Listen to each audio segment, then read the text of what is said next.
C'est totalement honteux. Brahim Diaz et Ayoub El Kabi ne font pas partie de la liste de joueurs nominés pour le Ballon d'Or africain. Salam à tous et je suis très heureux de vous retrouver pour une nouvelle vidéo. Aujourd'hui, on va revenir sur cette liste de nominés qui fait beaucoup parler, notamment avec l'absence de Brahim Diaz qui a remporté une Ligue des Champions et qui a surtout réalisé une énorme saison 2023-2024. Alors premièrement, la liste de nominés, je vous l'affiche juste ici. Bon, bien évidemment, les favoris restent Lookman, Guirassy, Achraf Hakimi, Rahimi et bien d'autres joueurs. Alors moi, je vous le dis honnêtement, je ne comprends pas cette absence de Brahim Diaz et de Ayoub El Kabi. Pour moi, déjà, ces deux joueurs-là devraient être sur cette liste de joueurs nominés. Parce qu'on a deux joueurs qui ont réalisé vraiment une très grosse saison, qui ont beaucoup contribué aux réussites de leur club. Mais après, Brahim Diaz, on peut comprendre, parce que ça fait pas tant de temps qu'il est en réalité joueur africain. Ça fait seulement quelques mois. Mais pour Ayoub El Kabi, alors là, je comprends pas du tout, il faudrait qu'on m'explique.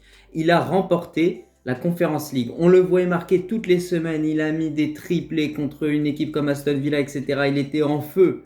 Voilà, il a juste été énorme. Et là, ne pas le voir, je vous le dis, dans cette liste-là, de nominés, c'est un manque de respect immense pour ce joueur-là. Vraiment un manque de respect immense.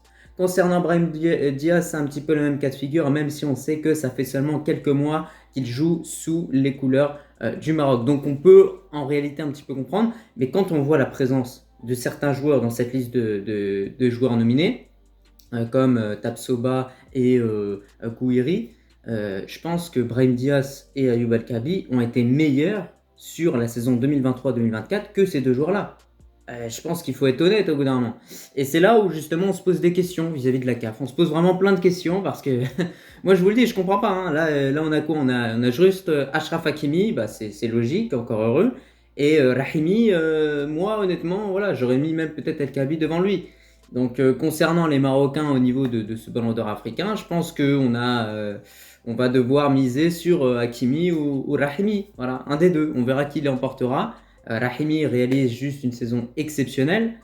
Donc moi je le vois le remporter. J'espère qu'il le remportera, Inch'Allah. Mais là je vous le dis, vu comment c'est parti, je préfère vous le dire dès maintenant. Je pense que malheureusement ce sera Lookman qui gagnera ce Ballon d'Or africain. Je l'espère pas, hein, au plus profond de moi-même. Je l'espère pas, mais regardez, ils font tout pour faire en sorte que ce soit tel ou tel joueur qui remporte un Ballon d'Or africain. Franchement, c'est totalement honteux. Hein. Encore une fois, je le répète, je vais le répéter 1000 fois dans cette vidéo.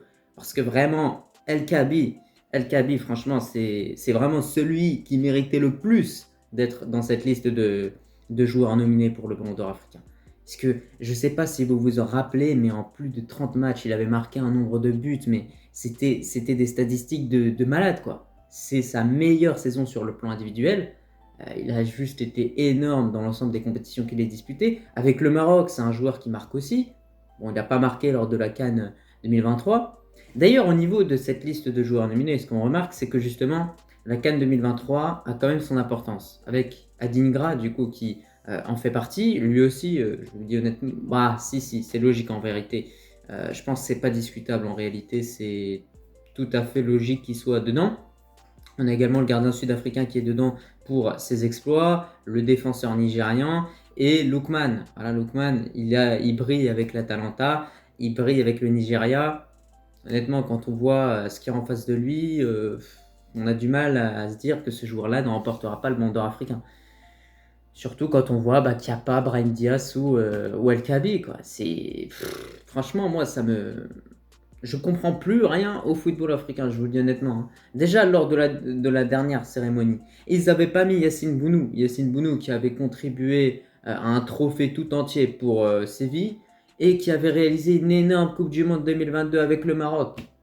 Enfin, il n'y a plus de logique, je vous le dis honnêtement, il n'y a plus de logique au niveau de tout ce qui est les ballons d'or, tout ça. J'ai arrêté de suivre depuis un moment. On va quand même effectuer un live quand il y aura la cérémonie, tout ça, etc. Et il y aura plein de choses que je vais faire, et également des vidéos avant. Mais là, je suis dégoûté, honnêtement. Je suis dégoûté de ne pas voir Brahim Diaz et Ayoub El Kabi. Mais plus Ayoub El Kabi. Vraiment plus Ayoub El Kabi, parce que lui, vraiment, c'est un travailleur, il bosse dur. Et ça, c'était vraiment le minimum qu'on pouvait lui proposer. C'est-à-dire que là, voilà, Brahim Diaz, juste être nominé avant qu'on annonce vraiment le gagnant de ce Ballon d'Or africain, il est même pas nominé. En gagnant une Ligue des Champions, en marquant je sais plus combien de buts, en réalisant aussi pas mal de passes décisives, en remportant, je crois bien, une Super Coupe d'Espagne, où il a marqué le but en finale contre l'Atlético, je crois bien. Vous me dites en commentaire hein, si je me trompe. Mais non, il n'est pas là du coup. Même pas nominé, quoi. À la limite, s'il n'était pas Ballon d'Or africain, mais au moins nominé, ok. À la limite, à la limite. Mais là, il est carrément pas nominé. Et à la place, tu mets des joueurs qui sont même pas mieux que lui, enfin meilleurs que lui. C'est là où je comprends pas. C'est là où il y a une réelle incohérence. Une réelle incohérence. Je la regarde, il y a également Mbemba. Mbemba, à part la Coupe d'Afrique en Côte d'Ivoire, qu'est-ce qu'il a fait? Dites-moi juste, qu'est-ce qu'il a fait à part cette grosse Coupe d'Afrique en Côte d'Ivoire qu'il a réalisée, où oui, son pays a quand même réalisé un très bon parcours. À part ça, c'est vide. Bah oui. Donc voilà, on voit que la Coupe d'Afrique a quand même une sacrée importance en réalité dans ce ballon d'or africain. Donc pour décrocher un ballon d'or africain, c'est simple.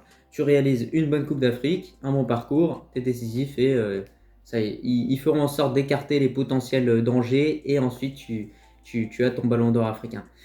Honnêtement, franchement, si c'est un Marocain qui l'a, ce serait un exploit. Hein, ce serait un exploit. Je vous le dis honnêtement. J'espère vraiment de tout cœur, Inch'Allah, que ce sera Soufiane Rahimi, parce que c'est un joueur que j'apprécie beaucoup. Mais honnêtement, quand tu vois les autres joueurs à côté, ça paraît compliqué d'y croire. Je sais pas ce que vous en pensez, en tout cas, n'hésitez pas à me donner votre avis en commentaire. Je le répète, hein, c'est totalement scandaleux quand même de ne pas mettre Brahim Diaz. Vraiment, vraiment. C'était celui qu'il fallait mettre. Vraiment celui qu'il fallait mettre. Sinon, il y a également d'autres trophées qui sont en jeu. Et concernant le trophée de la meilleure équipe 2024 africaine, on a l'Angola, le Burkina Faso, le Soudan, la Côte d'Ivoire, le Maroc, la République démocratique du Congo, le Mozambique, le Nigeria, l'Ouganda et l'Afrique du Sud. Bon, ce ne sera pas pour nous, hein, je préfère vous le dire directement, ça c'est clair et net. Je pense que ce sera la Côte d'Ivoire au niveau de tout ça. Ah, la Côte d'Ivoire, ils ont juste été exceptionnels, ils ont remporté leur Coupe d'Afrique chez eux, grâce à une victoire marocaine également contre la Zambie, on ne l'oublie pas, hein, mais également grâce à un sacré comeback hein, qu'ils ont pu effectuer. Mais sinon, concernant les jeunes joueurs, là c'est intéressant côté marocain. Là, il y a eu des bons choix. Il y a eu des très très bons choix qui ont été effectués. On a Ben Seguir et El Khannous. Là, j'ai rien à dire. Franchement, j'ai rien à dire. Bon, à côté également de la concurrence, hein, Karim Konaté, Oumar Diakité. Il y a également Lamine Camara, le joueur sénégalais, très très prometteur. Donc ça va être compliqué, mais honnêtement, je pense que ce titre de meilleur jeune joueur, on peut aller le chercher. Abdé s'est fait voler lors de la dernière cérémonie, mais bon, c'est pas grave. Écoutez, on verra ce que ça va donner dans tous les cas ce ballon d'or africain. Je le répète encore une fois pour la énième fois, je ne comprendrai pas et je pense que je ne vais pas comprendre pourquoi il n'y a pas de Brahim Diaz. Je pense qu'en réalité, peut-être, c'est une supposition que j'effectue, peut-être qu'il commence à regarder les performances et les statistiques des joueurs à partir du moment où il commence à jouer pour une équipe africaine. En l'occurrence, pour Brahim Diaz, ça fait seulement quelques mois. Je pense que c'est vraiment sur ça qu'il se base. Sinon, après, j'ai vraiment aucune autre explication. Mais concernant El Khabi, j'aimerais vraiment qu'on m'explique, quoi. J'aimerais vraiment que un dirigeant de la CAF m'explique pourquoi il n'y a pas le Kaby. Simplement ça, quoi. C'est même enlever Achraf Hakimi et mettre El Kaby, quoi. Au bout d'un moment, non mais je vous jure, c'est incroyable. Mais Achraf Hakimi a également ses chances de l'avoir. Je vous le dis honnêtement, très bon avec le PSG, performant avec le Maroc, joueur très impactant. Il a atteint les 120 buts et passes décisives au niveau de sa carrière à l'âge de seulement 25 ans. Donc lui aussi, il a un très très beau dossier, ça c'est clair et net. En tout cas, je te remercie si tu as regardé cette vidéo dans son entièreté et je te dis tout simplement à la prochaine. Allah al-Watan el-Melik.